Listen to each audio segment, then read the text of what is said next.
I'm Audrey Mitchell, 28, and last year I created PawPrint AI, technology that revolutionized how we understand our pets.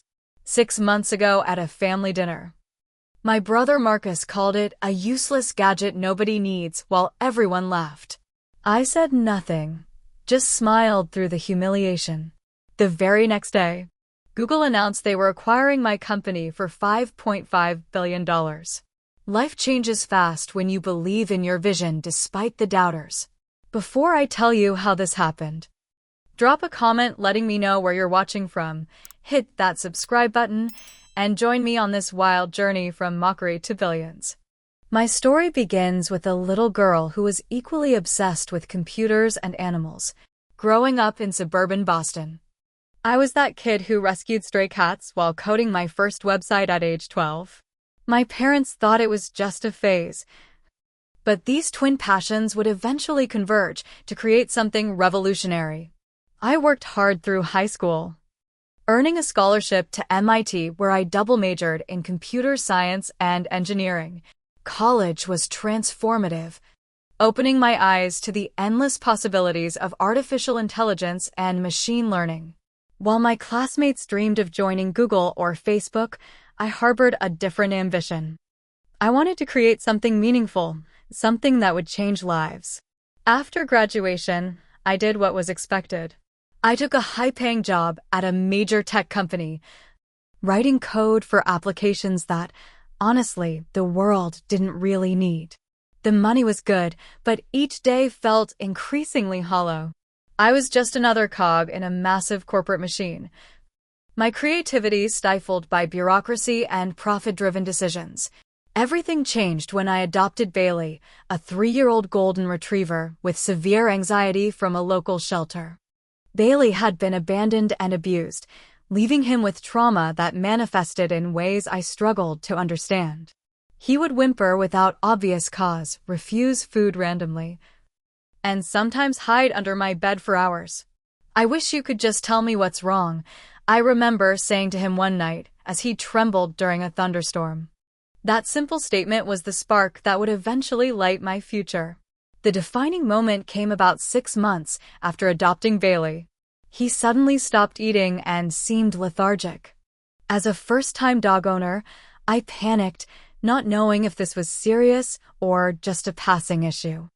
The emergency vet visit cost me $800 only to discover he had a minor stomach bug that would pass on its own. If only there was a way to know what was happening with him before it became an emergency, I told my grandmother Eleanor over the phone that night. Grandma Eleanor had always been my biggest supporter, the one person who never questioned my dreams. "Well, Audrey," she said in that wise, gentle voice of hers, "maybe you're exactly the person to figure that out." That conversation planted the seed. What if I could create a device that interpreted pet behaviors and physical signals? What if artificial intelligence could bridge the communication gap between animals and humans? The idea consumed me. I started sketching designs that very night. By morning, I had the initial concept for PawPrint AI, a small, collar-attached device that would monitor vital signs, track behavior patterns, and use advanced algorithms to interpret what your pet was experiencing. The device would connect to a smartphone app that would alert owners to potential health issues, anxiety triggers, or simply translate common behaviors into human terms. I converted my apartment garage into a makeshift lab, spending every evening and weekend there while still working my day job. I drained my savings account of $50,000 to buy components, sensors, and processing equipment. Many nights, I fell asleep at my workbench, waking up with circuit board imprints on my cheek. The first prototype was crude but promising. It successfully detected Bailey's elevated heart rate during thunderstorms before he showed visible signs of anxiety. When I programmed it to send a notification that read, "I'm feeling anxious about the thunder," it felt like magic. For the first time, Bailey could tell me what was wrong. Grandma Eleanor was the first person I showed it to. Unlike my parents, who viewed my tech career with polite confusion, Eleanor had always understood my passion. At 78, she learned to use every new gadget I introduced her to.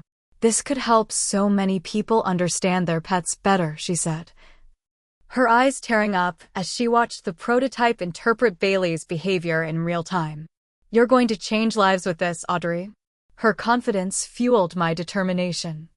I expanded the prototype's capabilities, teaching the AI to recognize patterns associated with dozens of different emotional and physical states in dogs. The algorithm grew more sophisticated, learning from each interaction, becoming more accurate with every use. I named the company PawPrint AI, incorporating it with the tagline, "Giving Pets a Voice." My vision expanded beyond just dogs to all companion animals. I imagined a world where no pet would suffer in silence, where the bond between animals and humans would grow stronger through better understanding. Looking back, those early days were filled with naive optimism. I truly believed that once people saw what PawPrint could do, success would be inevitable. I had no idea how many obstacles lay ahead or how deeply my conviction would be tested. But that innocence was beautiful in its way, pure in its intentions. I was simply a woman who loved animals and technology, believing she could use one to help the other. What I didn't know then was that the hardest resistance wouldn't come from technical challenges or market forces, but from the people closest to me. The day I quit my secure, six-figure tech job, my father looked at me like I'd lost my mind. We were sitting at their kitchen table, the same one where I'd done homework as a child. Mom kept rearranging the fruit in the bowl between us, a nervous habit she'd always had. You're throwing away a perfectly good career for... what exactly? A dog translator? Dad's voice carried that tone parents use when they're trying not to sound disapproving but failing miserably. It's not just a translator, Dad. It's an AI-powered health monitor and behavior interpreter that could revolutionize pet care, I explained for what felt like the 100th time. My brother Marcus, who had stopped by for the free meal as he often did, snorted from his position by the refrigerator. Sounds like an expensive toy to me. People have managed to understand their pets for thousands of years without technology. Marcus was 4 years older. An investment banker with a wardrobe of tailored suits and a worldview limited to what would generate immediate profit. We'd been close as children but had grown apart as our paths diverged. He measured success in dollar signs and status symbols. I wanted to create something meaningful. You could at least wait until you have investor backing, Mom suggested gently. Keep your job until you're sure this will work. I tried to explain that I needed to commit fully, that potential investors wanted to see dedication, but their concerned expressions didn't change. As I drove home that night, their doubts echoed in my head, mixing with my own fears that I was making a terrible mistake. The first investor meeting amplified those fears. I'd secured 15 minutes with a venture capital firm specializing in pet industry startups. I arrived with my prototype, presentation, and boundless enthusiasm. The 3 partners, all men in their 50s, listened politely as I demonstrated how PawPrint AI had accurately predicted Bailey's digestive discomfort before visible symptoms appeared. When I finished, the lead partner cleared his throat. Ms. Mitchell, while your passion is evident, we don't see a viable market here. Pet owners accept the communication limitations of ownership. Most wouldn't pay premium prices for what amounts to a novelty device. But it's not a novelty, I insisted. It can detect health issues before they become serious, potentially saving thousands in veterinary bills and preventing animal suffering. The technology would need to be extraordinarily accurate to make such claims, another partner interjected. The liability issues alone would be significant. I left with a generic, "We'll keep your information on file," and a sinking feeling in my stomach. Over the next 3 months, I heard variations of the same response from 11 different investors. Meanwhile, the technical challenges mounted. The algorithm was struggling with accuracy across different breeds. What worked for Bailey didn't necessarily work for a Chihuahua or a Great Dane. Each failure required recalibration, more data, more time, and more money. My savings dwindled alarmingly fast. I downgraded to a smaller apartment, sold my car, and eliminated every non-essential expense. Ramen noodles became a dietary staple. Each morning, I checked my bank account with growing anxiety, watching the numbers shrink while progress came frustratingly slow. The lowest point came during a family Christmas dinner. I hadn't wanted to go, knowing the inevitable questions about my pet project, as Marcus called it. But Grandma Eleanor had insisted, saying family was family, even when they didn't understand you. The dinner started pleasantly enough. We exchanged gifts, ate Mom's traditional roast, and managed to avoid controversial topics until dessert. That's when Aunt Susan innocently asked how my business was going. Before I could answer, Marcus jumped in. "Oh, you haven't heard about Audrey's $1 million dog whisperer machine?" His voice dripped with sarcasm. "It's not a dog whisperer," I corrected quietly. "It's an AI-powered health monitoring system that—" "It's a toy," Marcus interrupted. "A very expensive toy that nobody needs. People who anthropomorphize their pets to that degree should just talk to a therapist instead." The table erupted in laughter, my cousin even spitting out some eggnog. Mom tried to change the subject, but Marcus was on a roll. "Seriously, sis, it's been what, 6 months? How much of your savings has this adventure burned through?" Time to admit it was a nice idea, but not commercially viable. "Thompson and Burke are looking for a new project manager." I could put in a word. The humiliation burned in my chest. What hurt most wasn't just Marcus's mockery, but the nodding heads around the table. They all thought I was failing, wasting my education and potential on a foolish dream. Grandma Eleanor was the only one who didn't laugh. After dinner, she found me hiding in the backyard, wiping away angry tears. "Your brother measures everything by the standards he understands," she said, sitting beside me on the old swing set. "He can't see what you see because his mind doesn't work that way." "Maybe he's right," I whispered. "Maybe this is just an expensive fantasy." She took my hand in her weathered one. "When your grandfather proposed his automatic apple-picking machine in 1963, everyone said he was crazy. Now similar machines are industry standard. Innovation always looks like madness at first." Her words comforted me, but didn't solve my immediate problems. I was nearly broke, the algorithm still needed work, and I was no closer to finding investors. January brought a small miracle in the form of a co-working space that had just opened and was offering steeply discounted rates to attract tenants. I rented the smallest office, barely larger than a closet, but it was a professional address to put on business cards and somewhere to work that wasn't my cramped studio apartment. There I met Zoe Parker, a marketing specialist who had recently left a major advertising agency to start her own consultancy. Zoe occupied the office across from mine and was intrigued by the prototype sitting on my desk. "Is that a pet collar? Looks high-tech," she commented one morning as we both waited for the ancient coffee maker to finish brewing. I explained PawPrint AI, expecting the usual polite skepticism. Instead, Zoe's eyes lit up with genuine interest. "My cat had kidney failure last year," she said. "No symptoms until it was almost too late. Would your device have detected that earlier?" That simple question led to hours of conversation. Zoe understood immediately what I was trying to accomplish and, more importantly, saw its market potential. By the end of the week, she had proposed a partnership, her marketing expertise in exchange for equity in PawPrint AI. "You've built something incredible," she told me. "But you're thinking like an engineer, not an entrepreneur. Let me help you tell the story properly." For the first time in months, I felt a flicker of hope. Zoe brought not just marketing skills, but contagious optimism and practical business knowledge. Our late nights in that tiny co-working space became the foundation of not just a business partnership, but a friendship that would prove invaluable in the months ahead. Still, family gatherings remained an exercise in restraint.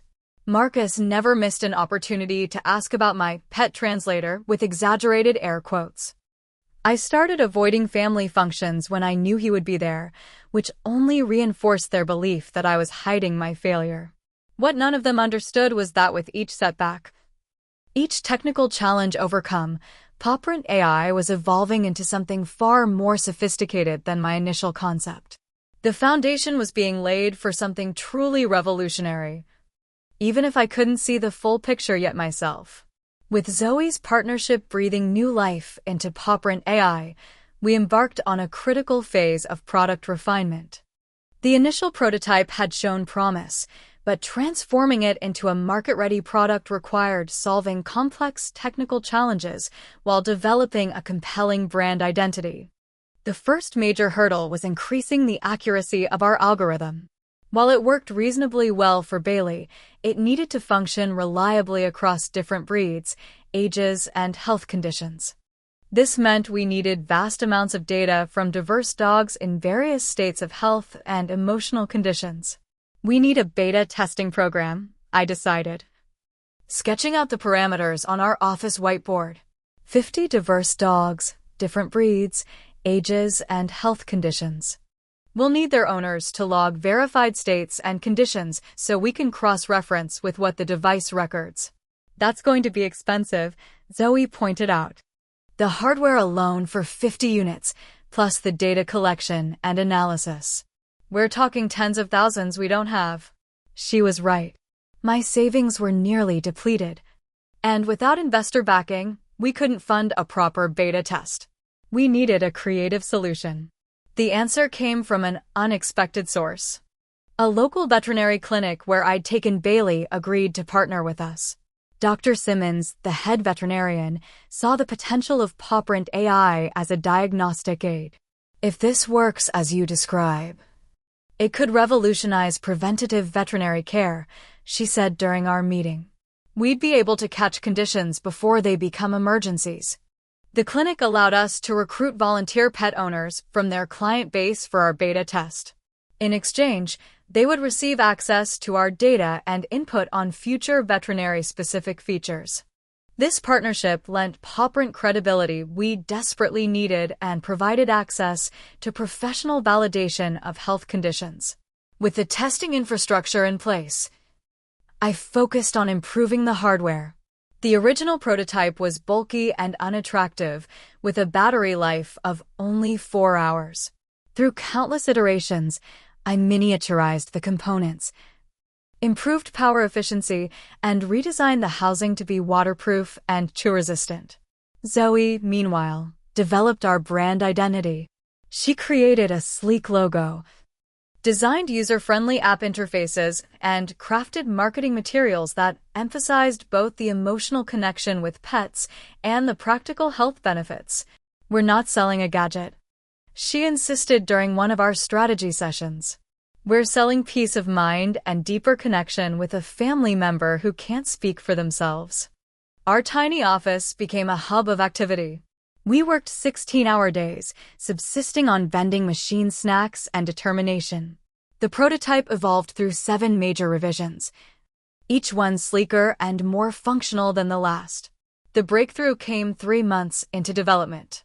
One of our beta testers, a Labrador named Max, had been wearing the device when he suddenly developed an elevated heart rate and irregular breathing pattern. The PawPrint AI sent an alert to his owner with the message, "Potential respiratory distress detected. Veterinary consultation recommended." Max's owner took him to the emergency vet, where they diagnosed the early stages of pneumonia. The veterinarian confirmed that catching it this early significantly improved Max's prognosis and reduced treatment costs. When the owner shared this story with us, including documentation from the vet confirming PawPrint's accuracy, it was the validation we had been waiting for. Our technology had potentially saved a dog's life. This success story attracted the attention of Taylor Hendricks, a pet influencer with over 2 million followers. Taylor had a senior golden retriever with numerous health issues and was intrigued by PawPrint's potential. "If this can give me earlier warnings about Buddy's seizures, it would change our lives," she told us during a video call.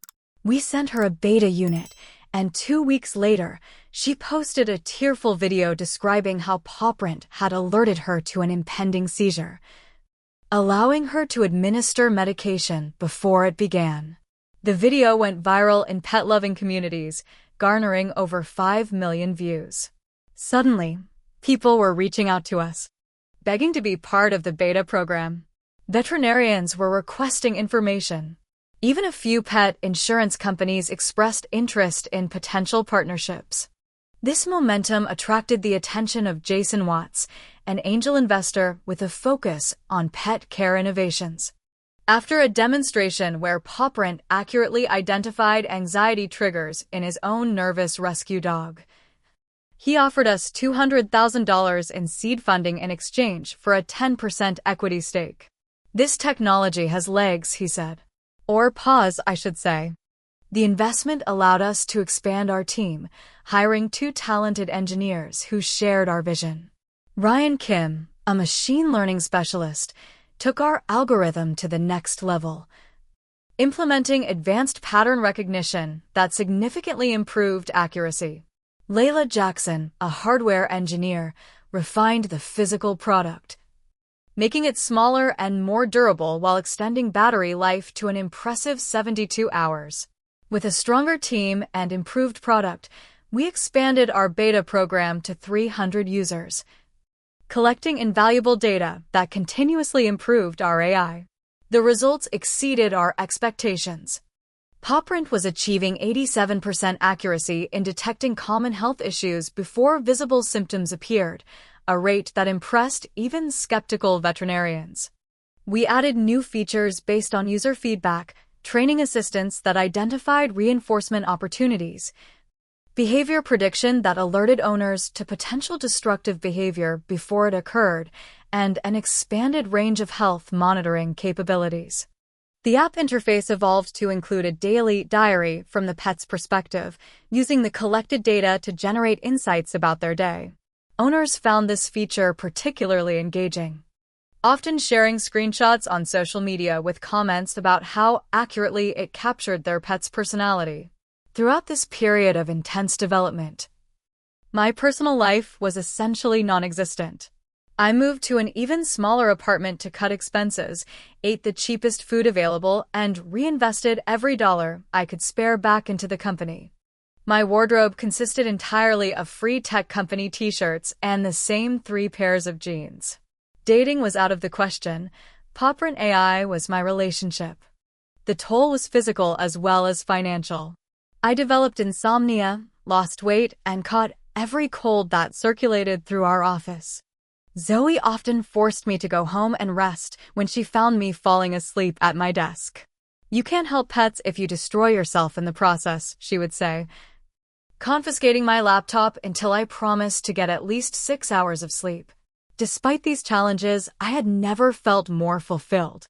Each improvement to PawPrint brought us closer to my vision of bridging the communication gap between humans and animals. Every success story from our beta testers validated the countless hours of work and sacrifice. We were building something that mattered, something that was already improving lives. And though my family still didn't understand, their skepticism no longer had the power to discourage me. I had proof that my useless pet gadget was anything but useless to the people and animals it was helping. What I didn't know was that the most painful rejection was yet to come, from the very people I thought would finally understand what I had built. 6 months after securing our seed funding, PawPrint AI had evolved into a promising startup with growing industry attention. Our expanded beta program was yielding impressive results, and we were preparing for limited commercial release. It seemed like the perfect time to reconnect with my family and share our progress. Mom suggested a dinner at Giovanni's, an upscale Italian restaurant where our family celebrated special occasions. "Everyone will be there," she said excitedly over the phone. "Even Marcus is coming in from New York for the weekend." I hesitated, remembering past family gatherings where my business had been a source of mockery. But things were different now. We had funding, a growing team, and proven technology. Perhaps even Marcus would finally see the potential in what we were building. "I'd love to come," I told her. "Actually, I have some exciting news to share." The evening started pleasantly enough. The restaurant's warm lighting and rich aromas created an inviting atmosphere. Mom and Dad arrived first, followed by my Aunt Susan and Uncle Paul. Grandma Eleanor came with my cousin Jessica, who helped her navigate with her walker. Marcus arrived last, making an entrance in a perfectly tailored suit, with a woman I didn't recognize on his arm. "Everyone, this is Rachel," he announced proudly. "She's a senior associate at Kincaid Ventures." My heart skipped a beat. Kincaid Ventures was one of the most prestigious venture capital firms in the country, known for backing several unicorn startups. Having someone connected to them at this dinner seemed like an incredible stroke of luck. After ordering drinks, conversation flowed easily. My parents discussed their upcoming anniversary trip. Aunt Susan shared stories about her garden club, and Jessica talked about her new job teaching kindergarten. Throughout it all, I noticed Rachel observing everyone with intelligent, assessing eyes. She was clearly sharp, asking thoughtful questions and listening intently to the answers. When the main courses arrived, Mom turned to me with an encouraging smile. "Audrey, you mentioned you had some news to share." This was my moment. I straightened in my chair, trying to contain my excitement. PawPrint AI has made incredible progress. Our technology can now predict certain health conditions with nearly 90% accuracy before visible symptoms appear. We've expanded our beta program to 300 users, and we're preparing for commercial release next quarter. Dad smiled politely. "That sounds promising, honey." "There's more," I continued, warming to my subject. "We've secured additional funding, expanded our team, and we're in talks with several major pet retailers about distribution partnerships. A leading veterinary journal is even featuring our research in next month's issue." I turned to Rachel, seeing a potential opportunity. "We're actually preparing for our series of funding round. The pet tech market is projected to reach $20 billion by next year, and we're positioned to capture a significant segment with our proprietary AI technology." Before Rachel could respond, Marcus let out a loud laugh that drew attention from nearby tables. "Are you seriously trying to pitch your pet gadget to Rachel right now? At a family dinner?" "I wasn't pitching," I said, feeling my cheeks flush. "I was just sharing our progress." Marcus leaned back in his chair, swirling his expensive wine. "Let me save everyone some time. Rachel's firm invests in serious technology with billion-dollar potential, not toys for people who treat their pets like children." "It's not a toy," I insisted, my voice tightening.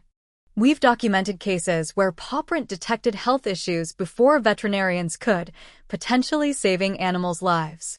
"Come on, sis," Marcus continued, his tone condescending. "That dumb thing you built? No one's ever gonna buy it.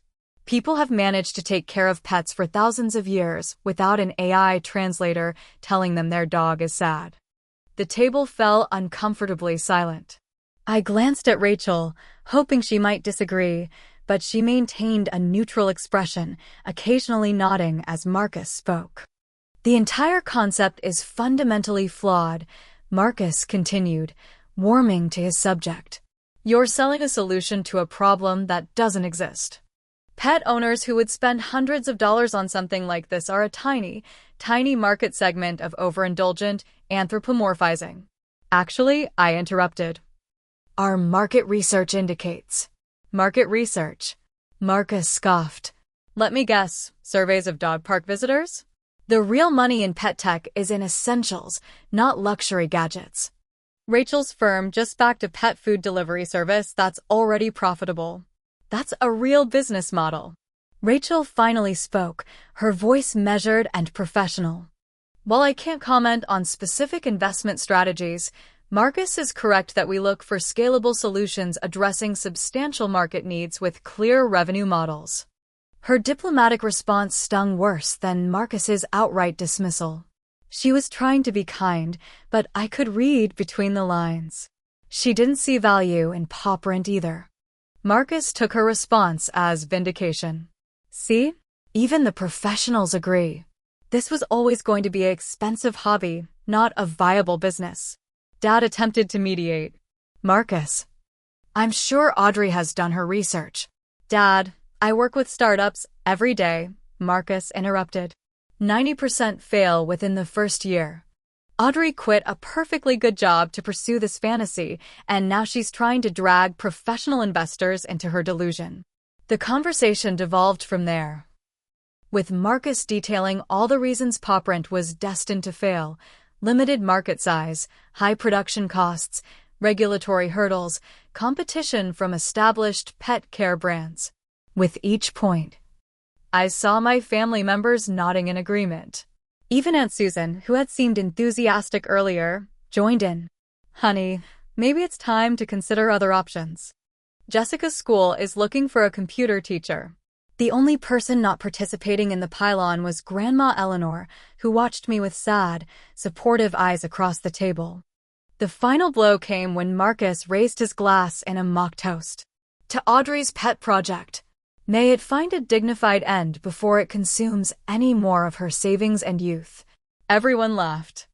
It wasn't malicious laughter, which somehow made it worse. They truly thought Marcus was being helpful, saving me from myself. I excused myself to the restroom, locked myself in a stall, and struggled to control my breathing. Tears burned behind my eyes, but I refused to let them fall. I splashed cold water on my face, reapplied my lipstick, and returned to the table with a forced smile. I should get going, I announced, gathering my purse. Early meeting tomorrow. Protests arose around the table, but I was already pulling on my coat. Grandma Eleanor caught my hand as I passed. Their doubt is a reflection of their limitations, not yours, she whispered, squeezing my fingers. Remember that. I nodded, kissed her cheek, and walked out of the restaurant into the cold night air. In my car, the tears finally came, hot and angry. I pounded the steering wheel in frustration, all the doubt I'd been fighting for months rushing back with crushing force. What if Marcus was right? What if I had deluded myself? I had sacrificed everything for PawPrint, and tonight had made clear that even with our progress, my own family still saw it as a joke. I called Zoe, barely coherent through my tears. They all laughed at me, I managed to say. Marcus brought his girlfriend from Kincaid Ventures, and they both made it clear PawPrint is a waste of time. Audrey, listen to me. Zoe's voice was firm. Do you remember the email we got yesterday from that woman whose dog had a hidden tumor that PawPrint detected? Yes, I sniffled. And the veteran with PTSD whose service dog helps him through panic attacks, who said PawPrint has helped him understand when his dog is alerting versus when it's just being playful. I remember. Those people aren't laughing. To them, what we're building is life-changing. Your brother and his fancy venture capitalist girlfriend don't get to decide if PawPrint matters. The people and pets we're helping do. Her words reached through my despair, reminding me why we started this journey. Not for family approval or investor validation, but because we believed in the difference PawPrint could make. You're right, I said, wiping away tears. Thank you. Now go home and get some sleep, Zoe ordered. Tomorrow we keep building. As I drove home, Marcus's mocking laughter still echoed in my head, but it was increasingly drowned out by the voices of people who had experienced PawPrint's benefits firsthand. Their testimonials, their gratitude, their stories of closer bonds with their animal companions. Those were the voices that mattered. And I was determined to make them louder than any doubters, even those sharing my last name. The morning after the disastrous dinner, I arrived at our office earlier than usual. The humiliation still burned, but something had shifted overnight. The mockery that had once devastated me now fueled a quiet, determined anger. I channeled that energy into a comprehensive review of our business strategy. Zoe found me surrounded by spreadsheets and market research reports when she arrived. You look like a woman on a mission, she observed, setting a coffee beside me. We've been thinking too small, I said without looking up. PawPrint isn't just a consumer gadget for pet lovers. It's a health technology platform with applications beyond what we've explored. The data from our beta program had revealed something significant. Our AI was particularly adept at detecting subtle changes in behavior and vitals that preceded serious health conditions. In several cases, PawPrint had identified problems days or even weeks before traditional veterinary examinations. What if we pivot to emphasize the health monitoring aspect? I suggested. Position PawPrint as a preventative care essential rather than an optional communication tool. Zoe considered this, tapping her pen against her chin. That changes our primary value proposition and potentially our target market. Instead of selling directly to pet owners, we could partner with veterinary practices, pet insurance companies, and animal hospitals. We spent the day refining the strategy, identifying potential partners, and recalibrating our marketing approach. The behavioral interpretation features would remain, but as secondary benefits to the core health monitoring functionality. This pivot required enhancing our AI's diagnostic capabilities. I reached out to Dr. Simmons, who connected us with several veterinary specialists willing to consult on algorithm development. With their expertise, we refined PawPrint to detect patterns associated with common canine and feline conditions with unprecedented accuracy. 2 weeks after implementing these changes, an unexpected email arrived in our company inbox. The subject line read, "Interested in partnership discussion, Global Pet Nutrition." Global Pet Nutrition was one of the largest pet food manufacturers in the world. The email was from their Director of Innovation, expressing interest in PawPrint's technology as a potential addition to their wellness program. "They want to meet next week," I told Zoe, my voice barely containing my excitement. "They're considering bundling PawPrint with their premium food subscriptions."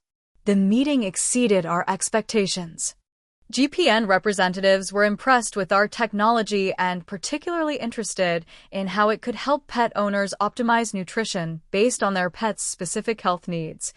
"Personalized pet care is the future of our industry," their innovation director explained. PawPrint could provide the data needed to recommend custom nutrition plans for individual animals. They proposed a pilot program. PawPrint would be offered to 5,000 of their premium subscribers at a discounted rate, with GPN subsidizing the difference. This would provide us with massive data collection opportunities while introducing our product to a qualified customer base. We left with a letter of intent that immediately elevated PawPrint's credibility in the industry. Suddenly, investors who had previously ignored us were requesting meetings. One of these was Tessa Reynolds from Phoenix Ventures, a firm specializing in pet industry investments. "Your pivot to health-focused technology is exactly what caught our attention," Tessa said during our pitch meeting. "The consumer pet market is crowded with gadgets, but true healthcare innovation is rare." After 3 rounds of increasingly detailed presentations and due diligence, Phoenix Ventures offered us $1.5 million in series of funding. The term sheet valued PawPrint AI at $12 million, a figure that seemed surreal after months of financial struggle. With secure funding, we expanded aggressively. We moved to a proper office space in a tech-friendly district and grew our team to 15 people, including veterinary consultants, AI specialists, and hardware engineers. We invested in streamlined manufacturing processes that reduced production costs while improving quality. The limited commercial release through the GPN partnership generated valuable user data and testimonials. Success stories began accumulating. PawPrint detecting early kidney dysfunction, identifying arthritis before limping became noticeable, alerting to cardiac irregularities before they became critical. One case particularly stood out. A golden retriever named Cooper showed unusual patterns that PawPrint flagged as potential neurological concerns. His owner, initially skeptical, took him for a checkup. The veterinarian discovered a small brain tumor that, left untreated, would have eventually caused severe symptoms. Because it was caught early, the tumor was successfully removed with minimal complications. Cooper's owner, a popular pet blogger, shared their story online. "PawPrint didn't just improve my dog's life, it saved it," she wrote. The post went viral, picked up by several major pet publications, and even featured in a segment on a morning news show. Our partnership with GPN expanded based on the pilot's success. They integrated PawPrint data into their nutritional recommendation engine, creating personalized feeding plans based on each pet's specific health profile. Customer satisfaction scores increased dramatically, with 87% of users reporting they felt more connected to their pet's needs. As our commercial presence grew, we continued refining the technology. Ryan's machine learning team developed an algorithm that could distinguish between different types of pain, helping veterinarians pinpoint problems more accurately. Layla's hardware innovations reduced the device size by 30% while adding new sensors to track additional health markers. We filed for multiple patents to protect our innovations, creating a strong intellectual property portfolio that significantly increased the company's valuation. Legal protection in place. We began discussions with additional distribution partners, including major pet retail chains and veterinary networks. Throughout this period of rapid growth, I barely had time to think about the family dinner fiasco. 18-hour workdays left little room for dwelling on Marcus's mockery or my parents' well-intentioned but misguided concern. I missed several family gatherings, sending brief but polite apologies about work commitments. The only family member I stayed in regular contact with was Grandma Eleanor. I visited her every Sunday afternoon, regardless of my workload, giving her updates on our progress and drawing strength from her unwavering belief in me. "I always knew you would prove them wrong," she would say, patting my hand. "You have your grandfather's stubborn brilliance." 9 months after our pivot, PawPrint had achieved what once seemed impossible: profitability. With over 50,000 units sold and a subscription model for advanced features generating recurring revenue, we had established ourselves as pioneers in pet healthcare technology. The ultimate validation came when our algorithm demonstrated diagnostic accuracy that, in certain conditions, exceeded that of experienced veterinarians. A peer-reviewed study published in the Journal of Veterinary Medicine confirmed that PawPrint detected early signs of congestive heart failure in dogs with 92% accuracy, compared to the 78% success rate of traditional examination methods. This scientific verification transformed PawPrint from an innovative consumer product to a legitimate medical technology. Veterinary schools began incorporating our data into their research, and several animal hospitals implemented PawPrint as part of their standard diagnostic protocol. We were no longer just a startup with a clever idea. We had become a respected health technology company changing the standard of care for animals.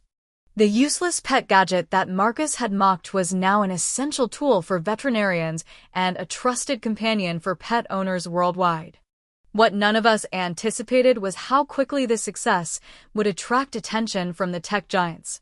The email that would change everything arrived on a Tuesday morning, bearing a familiar multicolored logo and a subject line that made my heart race: potential acquisition discussion, confidential. Google wanted to talk. The email from Google's head of acquisitions was brief but momentous. They had been monitoring PawPrint AI's growth and were interested in discussing potential integration with their health technology division. They requested a preliminary meeting at their headquarters the following week. "Google," Zoe breathed when I showed her the email. "This is huge, Audrey." It was more than huge. Google's interest represented validation at the highest level of the tech industry. The company that had revolutionized how the world accessed information saw value in our technology. We prepared obsessively for the meeting, refining our presentation, rehearsing responses to potential questions, and researching Google's existing ventures in health technology and AI. The stakes felt impossibly high. Google's campus was everything I'd imagined: modern, innovative, filled with brilliant people moving purposefully between buildings. We were escorted to a conference room where 5 executives waited, including Sarah Chen, Google's Vice President of Emerging Technologies. "We've been impressed by what you've built," Sarah began after introductions. "PawPrint's algorithms have achieved remarkable accuracy in interpreting biological data from nonverbal subjects.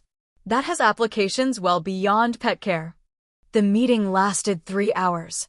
We demonstrated PawPrint's capabilities, explained our development process, and discussed our vision for the future.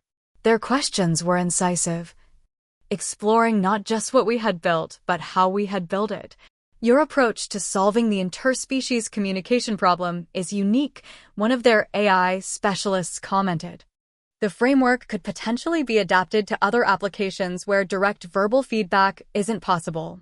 At the end of the meeting, Sarah explained their interest more specifically. "Google Health has been developing technologies to monitor human health conditions. Your work with pets has solved problems we're still grappling with, particularly in predictive diagnosis based on subtle physiological changes." We left with no concrete offer but a clear sense that this wasn't just a casual exploration. Google saw strategic value in PawPrint that extended beyond our current market. News of Google's interest spread quickly through industry channels. Within days, we received inquiries from Amazon, Apple, and several major health technology companies. Suddenly, PawPrint was the acquisition target everyone was discussing. Amazon was particularly aggressive, inviting us to Seattle for discussions about integrating PawPrint into their expanding pet product ecosystem. Their initial verbal offer was staggering: $2 billion. $2 billion. I repeated, sitting in our hotel room after the meeting. The number seemed abstract, disconnected from reality. Zoe was equally stunned. "That's more money than I can conceptualize." The Amazon offer triggered a competitive response. Google returned with increased interest and an invitation to continue discussions. Apple sent representatives to our office for a product demonstration. 3 major pet care conglomerates reached out through their acquisition teams. While these conversations progressed, PawPrint continued its explosive growth. Our user base exceeded 100,000, generating vast amounts of data that continuously improved our AI's accuracy. We expanded to international markets, adapted the technology for additional species, and developed specialized versions for service animals and working dogs. Monthly revenue passed the $5 million mark.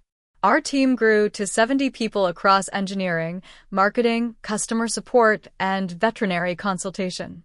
We moved to a larger office, complete with a dedicated research lab and a pet-friendly workspace where employees' dogs and cats often served as impromptu test subjects. The rapid expansion brought new challenges. Scaling manufacturing to meet demand while maintaining quality control required significant operational adjustments. Our customer support team struggled to keep pace with the volume of inquiries. Investment in infrastructure became essential as our data processing needs multiplied. Managing this growth while navigating acquisition talks created unprecedented stress.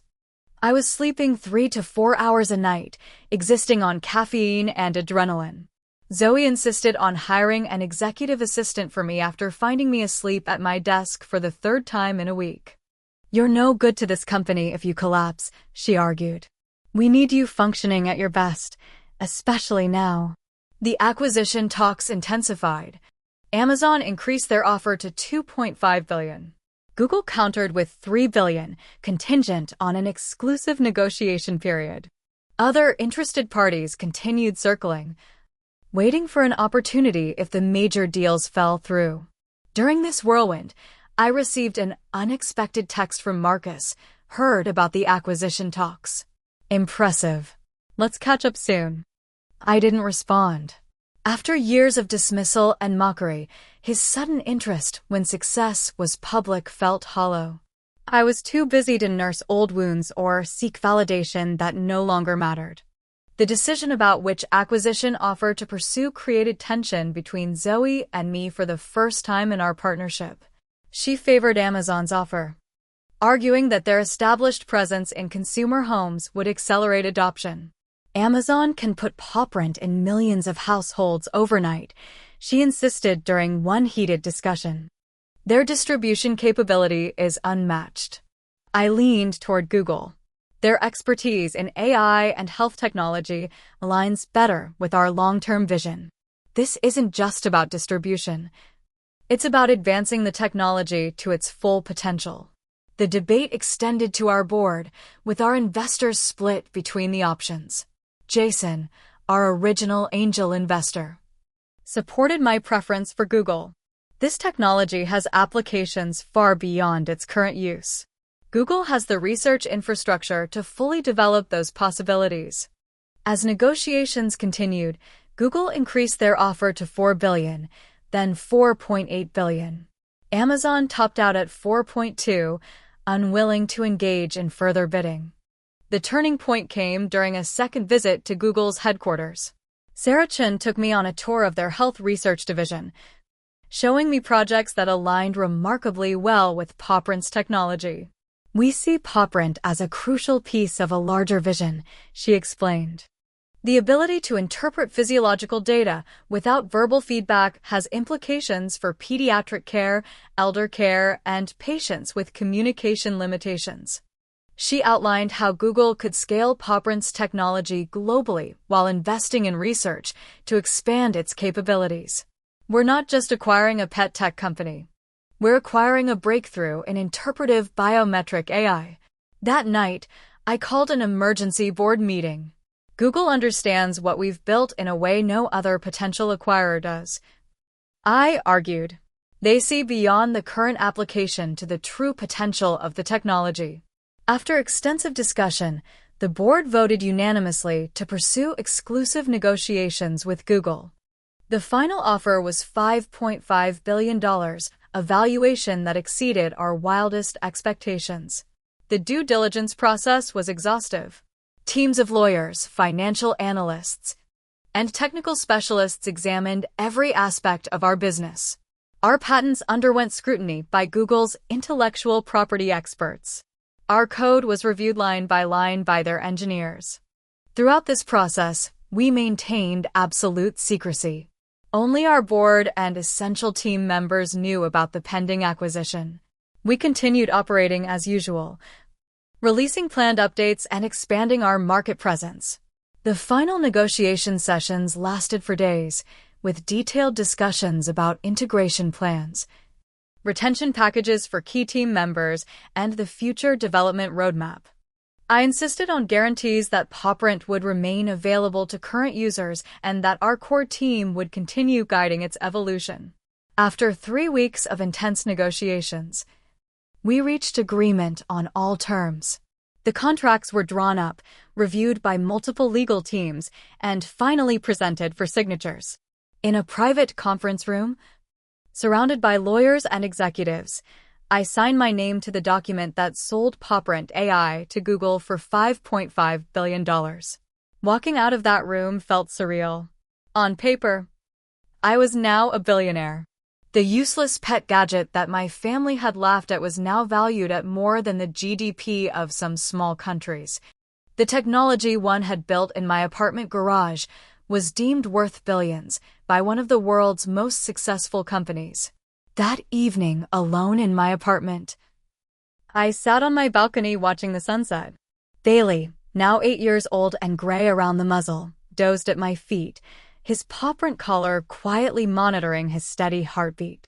According to the app, he was content, comfortable, with mild joint discomfort. I gave him the joint supplement the vet had recommended and reflected on the journey. From desperate tears in my car after family dinners to signing a multi-billion-dollar acquisition agreement.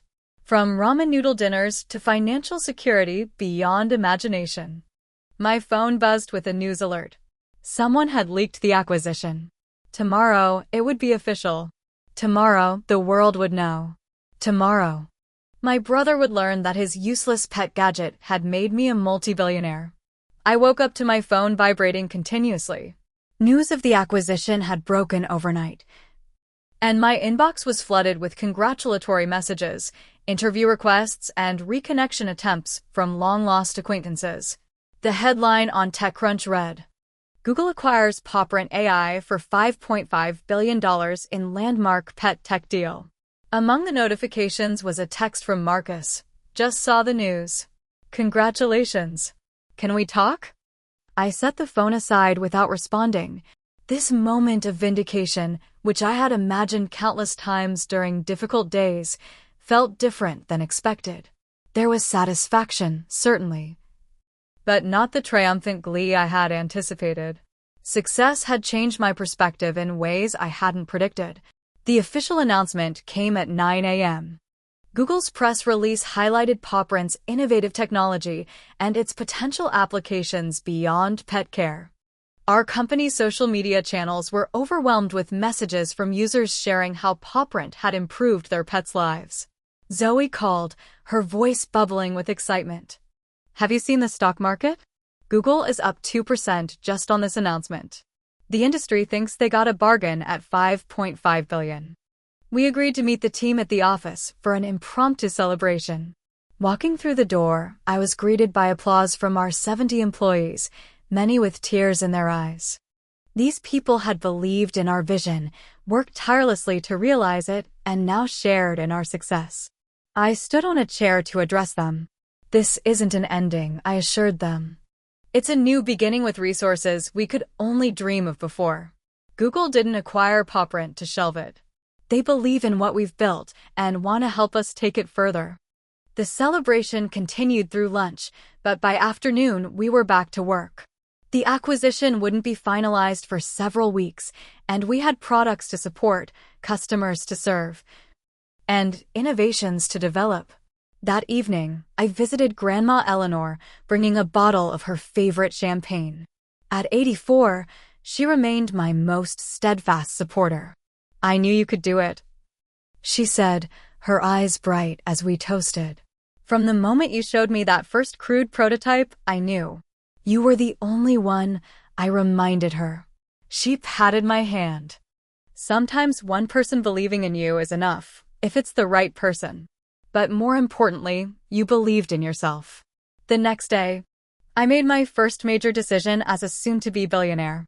I established the PawPrint Foundation with an initial endowment of $100 million. The foundation would focus on two missions close to my heart: advancing animal welfare and supporting women in technology. The animal welfare program would fund shelters, rescue organizations, and veterinary care for underprivileged communities. The Women in Tech initiative would provide scholarships, mentorship, and startup capital for female entrepreneurs developing innovative technologies. Creating the foundation felt more meaningful than any luxury purchase I could have made. It transformed financial success into lasting impact, extending the purpose that had driven PawPrint from the beginning. Over the following weeks, as the acquisition progressed through regulatory approval, I received numerous messages from family members. My parents called daily until I finally answered. "Sweetheart, we are so proud of you," Mom said, her voice choked with emotion. "We always knew you were brilliant, but this is beyond anything we imagined. We should have supported you more," Dad added. "I'm sorry we doubted you." Their apology was sincere, and I accepted it graciously. They hadn't understood what I was building, but their concerns had come from love, not malice. We arranged dinner for the following week, just the three of us. Marcus continued texting, each message more conciliatory than the last. After 2 weeks, I finally agreed to meet him at a quiet coffee shop away from the financial district where he worked. He arrived uncharacteristically humble, without the confident swagger I'd grown accustomed to. "I was wrong," he said after we'd ordered. "Completely, utterly wrong, and I owe you an apology." "Yes, you do," I agreed, not making it easier for him. "I dismissed your vision because it didn't fit into my narrow definition of success," he continued. "I couldn't see the potential because I was too locked into conventional thinking." It hurt Marcus. Every dismissive comment, every mocking laugh, especially that dinner with Rachel. He winced at the memory. I was showing off, trying to impress her. It was cruel, and I'm deeply sorry. Rachel must be kicking herself now, I observed, allowing myself one small moment of pettiness. Marcus smiled ruefully. Actually, she was fired. Kincaid Ventures has a policy review after missing major investment opportunities. Your acquisition qualified as major. That information didn't bring the satisfaction I might have expected months ago. That's unfortunate for her. The irony is, she actually liked your concept. After the dinner, she told me she thought PawPrint had potential, but couldn't pursue it because I'd been so publicly dismissive. Office politics. We talked for 2 hours, clearing the air of years of competitive tension. Marcus had always measured success in conventional terms: prestigious titles, luxury possessions, social status. My path had confused him because it didn't prioritize those markers. I think I was jealous, he admitted. Not of the money or success, but of your courage to pursue something you believed in, regardless of what anyone thought. I've always done what was expected. As we parted, he asked, "Can we start over? Be real siblings again?" "We can try," I offered. "But I won't forget the past." "I'll forgive it, but I won't forget it." He nodded, accepting this as fair. "I wouldn't expect you to." The acquisition finalized exactly 3 months after the initial announcement. The moment the funds transferred represented a surreal milestone. I was now worth over $2 billion after taxes and investor distributions. The integration with Google proceeded smoothly. True to our agreement, the core PawPrint team remained intact. Now with expanded resources and support from Google's vast research infrastructure. We moved to new offices within Google's campus, but maintained our team culture and development approach. As promised in the acquisition terms, I stayed on as division head for 2 years, guiding PawPrint's evolution and expansion. The technology that had begun as a way to understand Bailey's anxiety grew into a comprehensive platform with applications far beyond pets. Pediatric hospitals adopted modified versions to better interpret nonverbal cues from young patients. Elder care facilities used the technology to monitor subtle changes in residents with dementia. Wildlife researchers adapted it to study endangered species in non-invasive ways. Bailey, the inspiration for it all, lived to the respectable age of 12, spending his final years as the happiest, most understood dog imaginable. When he passed peacefully in his sleep, PawPrint's last reading showed him as content, comfortable, at rest. I took comfort in knowing that throughout his life with me, his needs were never a mystery. 5 years after the acquisition, I launched my second company, focusing on accessible healthcare technology. The experience, connections, and financial freedom from PawPrint allowed me to approach this venture with confidence and perspective I hadn't possessed before. Grandma Eleanor, at 89, attended the launch party, proudly wearing a t-shirt with the new company logo. "Some people never find their purpose," she told me. "You found yours twice." Looking back on the journey from desperate tears in my car after that humiliating dinner to building a billion-dollar company, I realized the most valuable lessons had nothing to do with money or success. I learned that belief in your vision must come from within before it can come from others. I learned that rejection often says more about the limitations of the rejecter than the potential of the idea.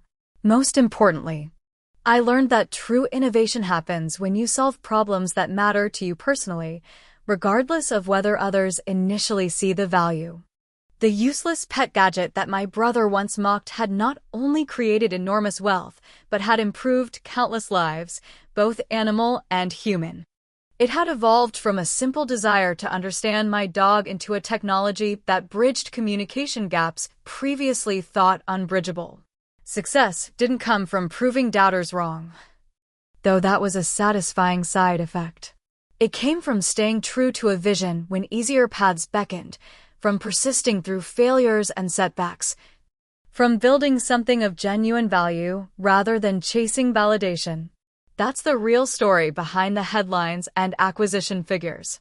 Not just a tale of financial success, but of the power of believing in yourself when no one else does.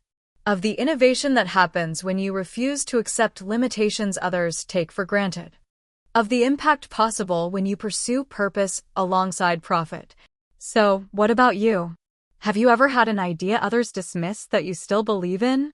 Or have you been the doubter who missed an opportunity because it didn't fit your expectations?